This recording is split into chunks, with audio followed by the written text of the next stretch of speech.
हरिओम। हरिओम दीदी जी। बहन, क्या नाम है तुम्हारा? पंखुड़ी। पंखुड़ी। कौन सा लाई हो बैग? किस कलर का बैग लाई हो? रंग कौन सा है? नीला। नीला। नाम? नाम पंखुड़ी। रंग? नीला। नीला। यहाँ आके कैसा लग रहा है आप लोग को? बहुत अच्छा।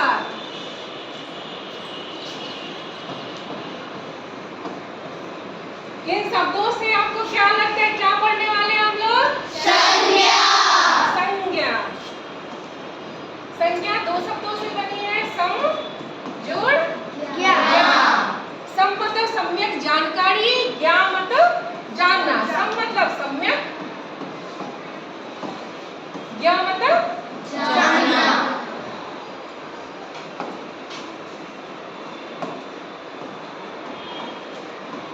जानना या जानकारी। ठीक है, आज हम संज्ञा को और संज्ञा के भेदों को जानेंगे। अब हम लोगों ने क्या देखा? पंखुड़ी कौन है? नाम है, लड़की है। नीला क्या है? रंग। अच्छा क्या है? भाव। हम रहते कहाँ हैं? कहाँ रहते हैं? मधुपुर में। मधुपुर क्या है? स्थान। पंखुड़ी कौन है? लड़की। और इसके बाद नीला कौन है? रंग। अच्छा क्या है? भाव। रहते कहाँ है? मधुपुर में। तो संज्ञा क्या हुआ? जिस शब्द से किसी व्यक्ति, वस्तु में, ये क्या है? वस्तु, यानी कि हमारा क्या है? ये बस्ता, जिसको कि आप क्या बोलते हैं? बैग। तो जिस शब्द से व्यक्ति, वस्तु, स्थान और भाव का बोध होता है, उसे क्या कहते हैं? संज्ञा। बताओ मैं, किसी व्यक्ति का नाम बताओ। आराध्या। आराध्या। वस्तु बोलो मैं। बैग। बैग। बैग तो मैंने कहा है, कुछ और बताओ। पेन। पेन बोलो मैं। भाव बताओ। दुखी। दुखी। Very good. बोलो बहन, स्थान बताओ। दिल्ली। दिल्ली। बहुत सुंदर। अब हम देखो यहाँ स्लाइड में देखते हैं कि जिस शब्द से व्यक्ति का, वस्तु का, स्थान का, गुण का, भाव का बोध होता है, उसे क्या कहते हैं? संज्ञा। अब जानते हैं कि संज्ञा के कितने भेद होते हैं। हम लोग पहले सिर्फ कर रहे हैं कि संज्ञा के 5 भेद होते हैं, लेकिन संज्ञा के 5 भेद नहीं, संज्ञा के 3 भेद होते हैं। अर्थ की दृष्टि से देखा जाए तो संज्ञा के 3 भेद होते हैं। पहला होता है व्यक्तिवाचक, दूसरा होता है जातिवाचक, तीसरा होता है भाववाचक। व्यक्तिवाचक संज्ञा क्या है? मैंने सबसे पहले पंखुड़ी को उठाया है। इतनी सारी बहनें हैं, उसमें मैंने एक बहन को उठाया है ना। तो जिस शब्द से किसी खास व्यक्ति, ये मैंने वल्हार की पुस्तक ली है, ये मैंने स्टाइलर लिया है। तो पर्टिकुलर किसी एक व्यक्तिगत रूप से मैंने एक चीज का चयन किया है। किसी खास व्यक्ति, वस्तु, स्थान और भाव के नाम को क्या कहेंगे? क्या होगा? इसमें भाव नहीं आएगा। भाव आएगा इसमें सिर्फ खास व्यक्ति का बोध होगा। खास व्यक्ति, वस्तु और स्थान का बोध होगा। जैसे स्थान बहुत सारा है, मधुपुर में ही बहुत सारा स्थान है ना, बहुत सारे मोहल्ले हैं ना। जैसे मैं अगर बोलूं कि नया बाजार, तो मधुपुर में सिर्फ एक ही नया बाजार है, दूसरा है क्या? नहीं है। तो किसी खास स्थान का मैंने नाम लिया है। मैं चूड़ी पहनी हूँ, बहुत सारी चूड़ियां है ना बाजार में, तो मैं अपनी चूड़ी की ओर इशारा कर रही हूँ कि मैंने हरे रंग की चूड़ी पहनी है। तो क्या हो गया? वस्तु हो गया। अब व्यक्ति, मेरा पर्टिकुलर नाम भी कुछ है, व्यक्तिगत रूप से मेरा कुछ नाम है, इस बहन का कुछ नाम है, इसका कुछ नाम है। क्या नाम है बहन? नंदिनी कुमारी। किसी खास व्यक्ति का भी मैंने नाम लिया है। ठीक है, तो क्या हो गया? जिस शब्द से किसी खास व्यक्ति, वस्तु, व्यक्तिवाचक संज्ञा। अब जातिवाचक संज्ञा क्या होता है? तुम लोग को ज्यादातर जाति लिखने में दिक्कत होता है। देखो जाति और जाति। मैं जाती हूँ, ये क्रिया हो रही है ना, मेरे द्वारा जाया गया, मैं यहाँ से जा रही हूँ, तो ये जाति कौन सा होगा? ये क्रिया है, जाती हूँ। आप जा रही हो, तो जा रही हो का ही ये क्या है? रूप है जाति। और ये है जाति, मतलब एक समुदाय का बोध होता है। जैसे मैंने कहा कि बहनें, यहाँ पे छोटी बहन भी है, बड़ी बहन भी है, लंबी भी है, नाटी भी है, काली भी है, गोरी भी है, विभिन्न प्रकार की बहनें हैं। उनका पूरा क्या है? एक समूह है, समूह है ना। अब मैंने कहा कि खास व्यक्ति भी हो गया। अब मैंने कहा कि चूड़ियां मैंने पहनी है, देखो एक पतली है और एक थोड़ी सी मोटी है, मोटी है ना, लेकिन हरे रंग की है, लेकिन दोनों में अंतर है ना, तो क्या हो गया? वस्तु भी हो गया। यहाँ पे साड़ी पहने जलपात्र लाई होंगी, बॉटल लाई है ना, सबके अलग अलग रंग है, अलग अलग क्या है? साइज है, आकार है, प्रकार है। दिखा 2-3 लाओ बॉटल। देखो इसका देखो, देखो रूप रंग आकार प्रकार कुछ तो अलग है ना। देखो ये छोटा भी है, देखो दोनों में भी अंतर है। तो क्या ये जलपात्र है ना? अगर एक शब्द में बोले तो ये जलपात्र है। तो जलपात्र में समूह है, देखो कोई लंबा है, कोई छोटा है, कोई गुलाबी है, कोई हरा है। लेकिन अगर मैं सिर्फ एक बोलूं कि गुलाबी रंग का, तो ये क्या हो जाएगा? व्यक्तिवाचक। अगर मैं ये चारों को करूं तो ये क्या हो जाएगा? जातिवाचक, यानी कि जाति भर का बोलूं। ठीक है। अब है भाववाचक।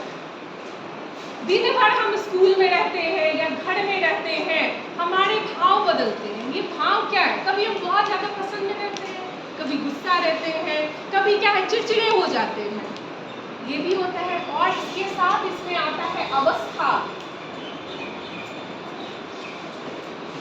आप अभी किस अवस्था में हो? बाल्यावस्था में हो। और हमारे जो 11-12 के भैया बहन है वो कौन है? तरुण है। तरुण वर्ग होता है ना, बाल वर्ग, तरुण वर्ग और किशोर वर्ग होता है ना। तो ये सारे जो है, ये सारे के सारे अवस्था है जिसमें उम्र का पता चलता है, जिसे बुढ़ापा है, जवानी है, जितनी तरह की बातें आएंगी वो भाववाचक है। आप लोगों को कोई दिक्कत है इसमें? अब देखो व्यक्तिवाचक के बारे में हम जान चुके हैं, लेकिन इसमें देखते हैं स्लाइड में। एक विशेष व्यक्ति प्राणी जो है, इसके अंतर्गत कुत्ते, बिल्ली, जितने तरह के जीव जंतु आते हैं। मकड़ी से डर लगता है तुम लोग को? तो वो भी प्राणी में आएगा। वस्तु और स्थान की जानकारी देते हैं। ये कौन है? सुभाष चंद्र बोस। इसको जानती हो? उपयोग की हो कभी? किसकी उपयोग करती हो? क्या खाती हो? मैगी। मैगी कौन सा संज्ञा हो जाएगा? व्यक्तिवाचक। क्योंकि नूडल्स बहुत तरह के होते हैं, उसमें मैंने नाम लिया आप लोगों ने मैगी। मैगी क्या हो जाएगा?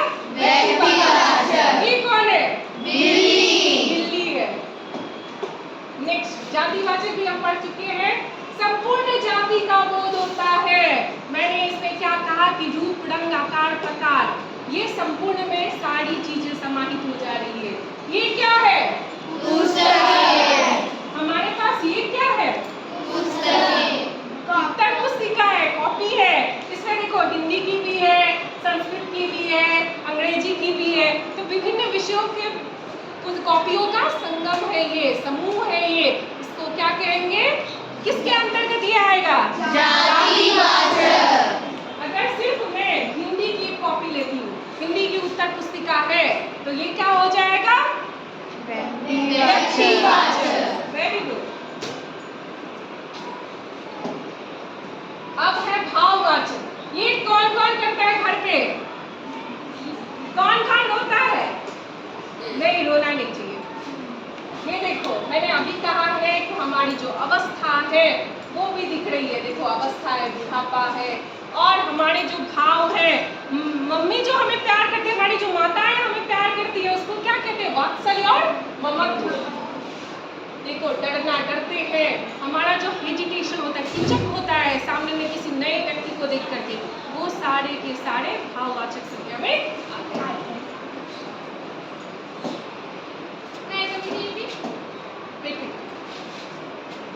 अब देखो, आप लोग को मैं एक चीज और बताना चाहूंगी। वाचक और समूहवाचक, आखिर वो दोनों होता क्या है? वो दोनों जातिवाचक के भेद के अंतर्गत ही आएंगे। द्रव्यवाचक संज्ञा और समूहवाचक संज्ञा।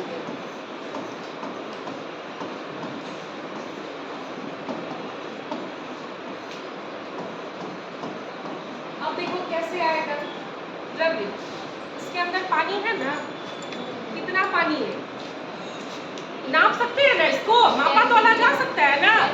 अगर ये 1 लीटर का बोतल है तो उसमें 1 लीटर पानी आएगा। अगर ये इससे छोटा है 500 ml, मतलब आधा लीटर पानी आएगा ना, नाप जोख सकते हैं ना। लेकिन अब इसमें ठंडा पानी है कि गर्म पानी है, आरओ का पानी है कि चापाकल का पानी है, ये कैसे पता करेंगे जब तक कि जिसका बॉटल है वो नहीं बोलेगी। समझ में आया? तो पानी से क्या तात्पर्य हुआ, जल से क्या तात्पर्य हुआ? किसी भी तरह का हो सकता है, ठंडा भी हो सकता है, गर्म भी हो सकता है, और आरओ का भी हो सकता है, चापाकल का भी हो सकता है, नल का भी हो सकता है ना। तो क्या जाति का बोध हो रहा है? हाँ, जाति का बोध हो रहा है, जल से जाति का बोध हो रहा है ना। और इसको नाप जोख भी सकते हैं। तो अगर नाप जोख सकते हैं तो क्या ये द्रव्यवाचक संज्ञा में आ जाएगा? किसी को कोई दिक्कत है? अमूल का दूध तुम लोग पीती है ना? कैसा होता है? मीठा होता है और ठंडा होता है, टेस्ट अच्छे होते हैं, स्वाद अच्छा होता है, बहुत तरह के वैरायटीज मिलते हैं, विभिन्न प्रकार के स्वाद के अनुसार होते हैं। तो क्या दूध हम लोग घर पे भी लेते हैं ना? तो दूध जो लेते हैं, अगर मैं सिर्फ बोलूं दूध, तो इससे पता लगता है कि कौन सा दूध, अमूल का दूध है, या मेरे घर में जो आया है प्योर गाय का दूध वो दूध है, या ठंडा दूध है, या मीठा दूध है। किस दूध का पता चलेगा कि काले भैंस का दूध है कि गोरी गाय का दूध है? पता चलेगा कि देसी गाय का दूध है? नहीं पता चलेगा। तो ये दूध से संपूर्ण जाति का बोध हो रहा है ना। टोन्ड मिल्क है या हाफ प्रीमियर वाला मिल्क है, पता नहीं चल रहा है। तो ये दूध क्या हो जाएगा? समझ में आया क्यों द्रव्यवाचक को जातिवाचक संज्ञा के अंतर्गत रखा जा रहा है? अब नेक्स्ट है हमारा समूहवाचक संज्ञा। तुम सारी बहनें हो, क्या हो? तुम्हारा लिंग क्या है? स्त्रीलिंग। अगर मैं बोलूं बहन, तो बहन से क्या होता है? संपूर्ण जाति। अगर मैंने कहा बहनें शांत रहो, तो मैंने किसी एक को नहीं कहा, पूरे समूह को कहा। कक्षा में जितनी बहनें उपस्थित है ना, तो यदि मैंने सभी बहनों को कहा तो क्या ये समूह नहीं है? कक्षा क्या है? बहनों का समूह। सप्तम स जो है, हमारी सप्तम स की बहनें अगर मैं बोलूं तो ये कक्षा है और इसमें बहनें हैं 43, 44, 50, 60, 70 बहनों का समूह हो जाएगा ना। तो क्या बहनों का समूह हो गया तो वो जाति का बोध करा रही है? यस। तो ये क्या हो जाएगा? समूहवाचक संज्ञा। समूहवाचक संज्ञा। तो इन दोनों संज्ञा को हम जातिवाचक के अंतर्गत रखते हैं ना? यस दीदी जी। अब किसी को कोई दिक्कत है? नो दीदी जी। उठो श्रेया, बोलो द्रव्यवाचक संज्ञा किसे कहते हैं? जिस संज्ञा शब्द से किसी द्रव्य या धातु पदार्थ का बोध हो उसे द्रव्यवाचक संज्ञा कहते हैं, जैसे कि लोहा, सोना आदि। Very good. और जिसको नापा और तोला भी जा सके। ठीक। अब तुम बताओ कि समूहवाचक संज्ञा किसे कहते हैं? जिस शब्द से पूरे समूह का बोध हो, जैसे कक्षा, सैनिक। हाँ।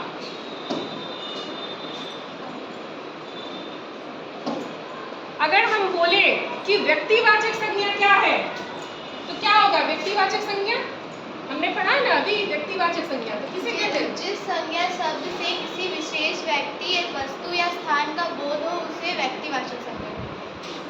उत्तम। तुम बताओ, भाववाचक संज्ञा किसे कहते हैं? ऐसी किसी संज्ञा जिससे हमारे भाव को दर्शाता है। जैसे मैं आज दुखी हूँ तो दुखी हमारे भाववाचक संज्ञा होगा। मैं खुश हूँ तो खुश जो हो गया वो हमारे भाववाचक संज्ञा होगा। ठीक। अब आप लोग कुछ बातें बताएंगे जो आपने सीखा है, बस बोर्ड पे देखना है और उसके उत्तर देने हैं। हाथ उठाइएगा, मैं पूछूंगी। जिस संज्ञा से एक ही वस्तु का बोध होता है उसे कहते हैं। हाथ उठा, रेज योर हैंड। बहन नेहा, ये व्यक्तिवाचक। क्या ये सही है? यस दीदी। हमने पढ़ा है किसी खास, या एक ही का मतलब होगा किसी खास। Very good. नेक्स्ट, भाववाचक संज्ञा नहीं है। क्या नहीं है भाववाचक संज्ञा? उठो खुशी। ताजमहल कौन सी संज्ञा है? ताजमहल व्यक्तिवाचक संज्ञा। अब बताइए हमारा नेक्स्ट क्वेश्चन, जातिवाचक संज्ञा नहीं है। उठो बहन। क्या नहीं है जातिवाचक संज्ञा? आगरा कौन सा संज्ञा है ये? बहुत अच्छा।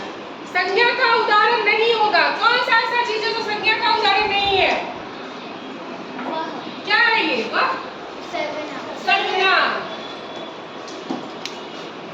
अब है ये स्त्रीत्व। स्त्रीत्व किस संज्ञा का उदाहरण है? भाववाचक संज्ञा। बुढ़ापा, उठो बहन, भाववाचक संज्ञा। हिंदी में शब्दों का लिंग निर्धारण होता है, पता चलता है कि पुल्लिंग है या स्त्रीलिंग है। वो संज्ञा के द्वारा। नेक्स्ट, भाववाचक संज्ञा नहीं है।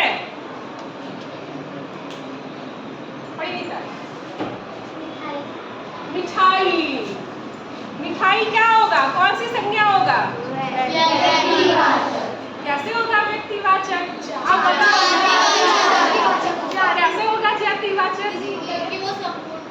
क्योंकि पता नहीं चल रहा है। मैंने कहा कि मैं मिठाई खा के आई हूँ, तुम लोग को पता चला कि मैंने कौन सा मिठाई खाई है? रसगुल्ला खाया है, गुलाब जामुन की, काजू कतली? नहीं। जब पता नहीं चल रहा है तो क्या होगा? मिठाई जातिवाचक। ठीक है। अब व्यक्तिवाचक संज्ञा है। क्या है इसमें से व्यक्तिवाचक संज्ञा? यमुना कौन सा संज्ञा है? यमुना अगर व्यक्तिवाचक नहीं है तो कौन सा संज्ञा है?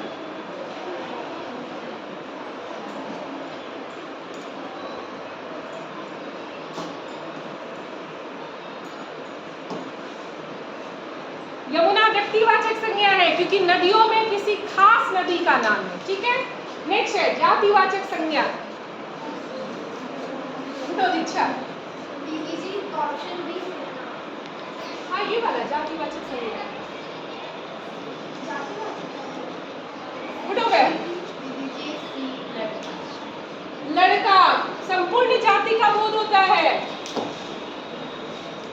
वस्तु, स्थान, भाव या विचार के द्योतक जिनका बोध कराते हैं, द्योतक का मतलब बोध कराते हैं, वो क्या कहते हैं? संज्ञा कहते हैं। Very good.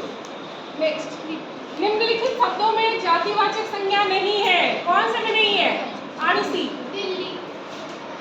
बिल्ली अगर जातिवाचक नहीं है तो कौन सी संज्ञा है?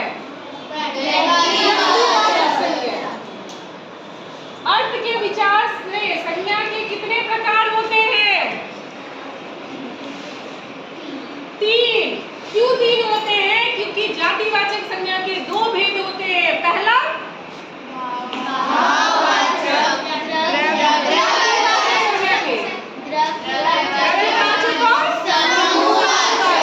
तो संज्ञा के टोटल कितने भेद हुए? 3। व्यक्तिवाचक, जातिवाचक और भाववाचक संज्ञा। जातिवाचक संज्ञा के 2 भेद हुए। पहला द्रव्यवाचक संज्ञा और दूसरा समूहवाचक संज्ञा।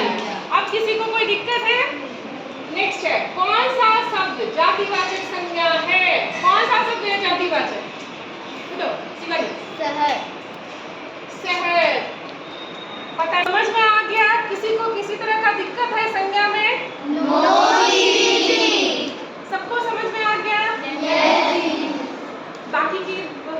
अच्छा है वो कल होगी। ठीक है, धन्यवाद।